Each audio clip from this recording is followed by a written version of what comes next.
Suyue, an ordinary girl, was reluctantly forced to marry in place of her older sister, Suyarong, entering into a contract marriage with Qin Yishen, a cold and powerful CEO. Due to a family arrangement, she had to marry into the Qin family under the name of her sister, bearing the identity of a substitute bride, without status, without identity, and without love. From the very first days of living together, Suyue always kept her distance from her husband because she believed he didn't love her, and she had no right to expect such a thing in a marriage built on a contract. Every look, every action from Qin Yishen made him hard to read. He was too calm, too rational, and always wore an emotionless facade. She endured it all in silence, hoping only to fulfill her responsibilities peacefully. In her eyes, she would forever be just a replacement, a faint shadow of an old love. So she suppressed her emotions and never dared to dream of true affection. But behind Qin Yishen's silence were hidden motives no one could have predicted, and it seemed this marriage wasn't as simple as she had first thought. After some time living together under the title of a contract marriage, an unexpected turning point occurred at a lavish party that both of them attended.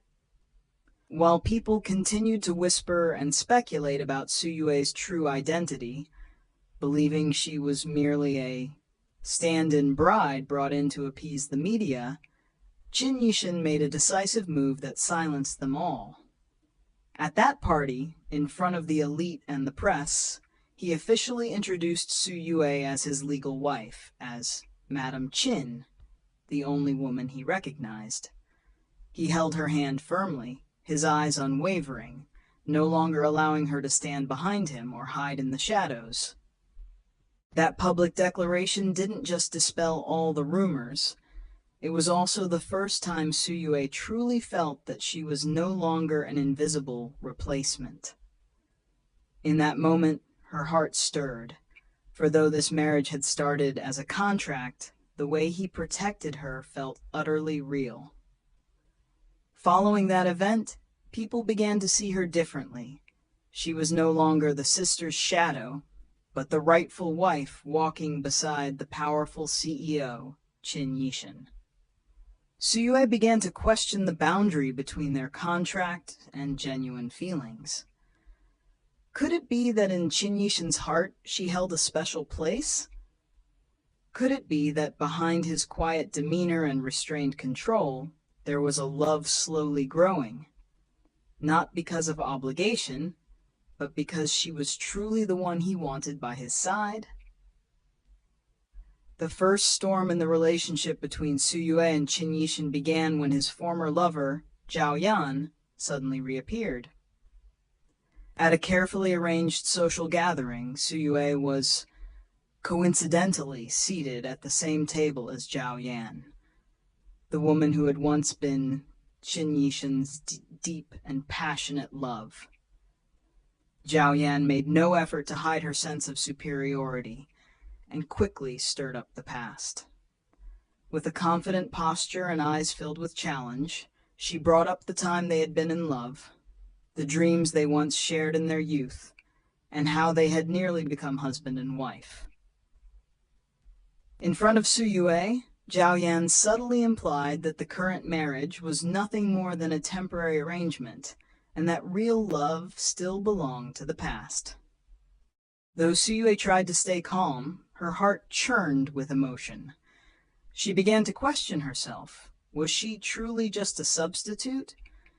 Could it be that Qin Yishen's heart still carried the shadow of someone else? As the evening ended, Suyue kept her distance from her husband, no longer as natural or open as before. But just as she was about to retreat, Qin Yishen suddenly said something that left her frozen in place. "Maybe I'm falling in love with you."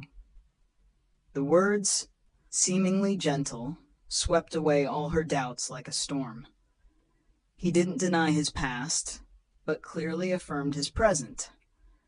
that the one who stirred his heart now was her. It was the first time Qin Yishen opened up about his real emotions. And it was also the first time Suyue felt that perhaps this marriage was slowly stepping beyond the cold boundaries of a contract. Memories no longer felt vague when one night Suyue unexpectedly dreamt of her younger self, standing alone in the middle of a schoolyard under the rain, drenched and lonely. In the dream, a warm hand reached out to cover her with an umbrella. It belonged to a teenage boy she didn't recognize. Yet his eyes felt hauntingly familiar. The next morning, while cleaning out an old bookshelf, Suyue stumbled upon a group photo from her middle school days. She was stunned to see herself in it, and standing right next to her, unmistakably, was Qin Yishen as a quiet, withdrawn schoolboy. She had never noticed before, had never remembered, but he had. When she brought the photo to him, Qin Yishen didn't avoid the subject. He quietly admitted that on that rainy day, he had seen her. A small girl huddled in a corner, her eyes tinged with sadness, yet radiating an inexplicable strength. From that very moment, her image had etched itself into his memory and lingered for years.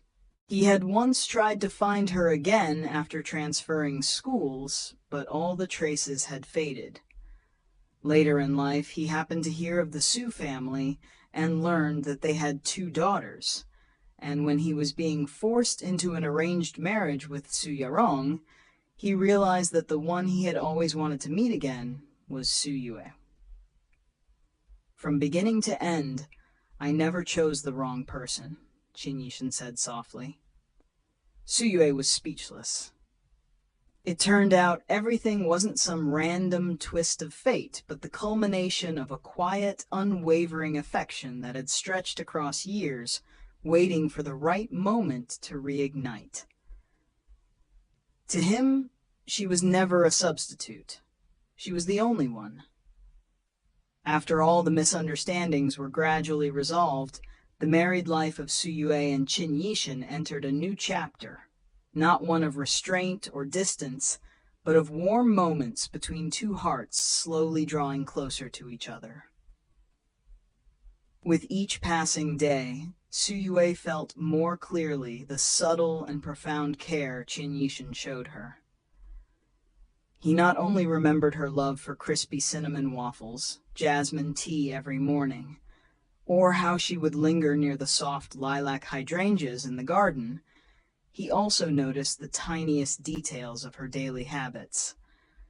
How she always opened the window at sunset, read under the soft glow of a yellow lamp, and bowed her head slightly whenever she was nervous. His affection wasn't flashy, wasn't loud, but every gesture carried a quiet weight.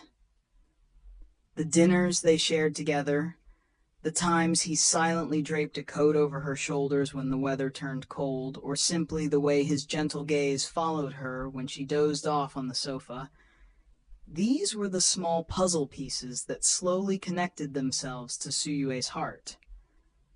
She began to open up, no longer guarded or haunted by the idea that she was just a substitute. One evening, as they took a walk together, she softly asked, "Are you doing all this out of duty, or for me?" Qin Yishen didn't hesitate. "For you. From the very beginning, only for you." In that moment, Suyue couldn't hold back her tears. It turned out that true love didn't need grand promises. It just needed quiet companionship, understanding, and sincerity found in life's most ordinary things. Amidst the countless shifts and uncertainties, she started to believe. This love was real, and she, too, was learning to love again, starting with the one person who had never once let go of her hand. Suyue was officially brought to the Qin family residence by Qin Yishen for an introduction. But this wasn't just a simple meeting. It was a true confrontation with prejudice, the past, and the rigid expectations of a powerful aristocratic family. His mother, a stern woman, made no effort to hide her coldness and disdain. In her eyes, Suyue was merely a stand-in, a mistake, someone unworthy of stepping through the esteemed gates of the Qin family. Tensions escalated further when Su Yarong, Suyue's older sister, and the woman originally meant to marry Qin Yishen, unexpectedly returned. Na Dong could not accept that her younger sister now stood in the place that was once intended for her. With a tone laced with pain and jealousy, she openly declared her intention to reclaim what she believed was rightfully hers. She cried in front of Madame Qin, evoking sympathy and intensifying the pressure on Deech Thum. But this time, Qin Yishen remained silent no longer. He stood up, took Suyue's hand, and led her to the center of the room. His voice was firm as he declared, "The one I wanted to marry from the beginning was Suyue, not because she resembles anyone else, and not because I was forced. It's because I love her. The woman I chose has never changed." The room fell into stunned silence. No one in the Qin family had expected a man as cold and rational as Qin Yishen to utter such heartfelt words. Finally, the only person to speak was his grandfather, the most authoritative voice in the family. He nodded slowly, looked at Suyue, and said, "From now on, you are a member of the Qin family." That acknowledgement marked a turning point, wiping away the shadows of the past and firmly establishing Suyue's place, both in Qin Yishen's heart and within the powerful family that once doubted her. This time, the wedding was no longer an arrangement or a cold contractual agreement. It was the embodiment of true love. In the small garden behind the villa, a place that had witnessed so many sweet moments between them, Suyue wore a wedding dress she had chosen herself, with every lace detail carrying the mark of a woman stepping into marriage with her whole heart. There was no bustling crowd, no media coverage, no dazzling stage, only soft music playing amidst the flowers and the golden glow of sunset. Suyue walked slowly, step by step, her eyes filled with happiness and emotion. At the end of the flower path stood Qin Yishen, the man who had once made her doubt, who had once hurt her, and yet was the only one who had always steadfastly held her hand through it all. He didn't wear a traditional tuxedo, but opted for a simple suit that blended harmoniously with the intimate setting. But the look in his eyes as he gazed at her was filled with reverence and deep affection. When he took her hand, it wasn't out of obligation. It was a silent vow. For the rest of his life, he would need no one else but her. They exchanged wedding rings, a pair designed by Qin Yishen himself, engraved on the inside with the words, "Not a substitute, but the only one." Gone were the skeptical glances, gone was the label of stand-in bride.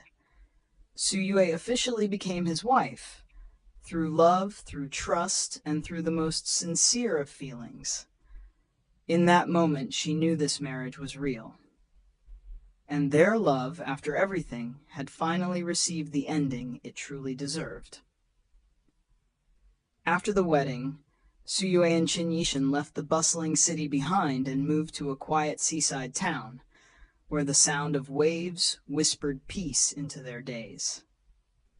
Their house wasn't large, but it was filled with sunlight, ocean breeze, and laughter. Every morning, Qin Yishen accompanied his wife to the local market to buy fresh produce.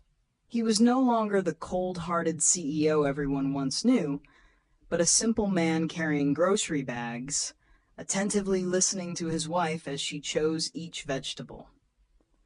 He learned to cook the steamed fish she loved, to brew the right kind of jasmine tea she always drank, and even how to sit silently beside her during the rain without needing to say a word.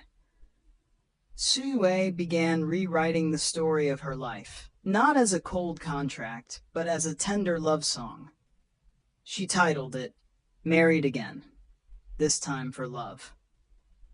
In that story, she didn't avoid the past or hide the pain, but used it to honor the present love.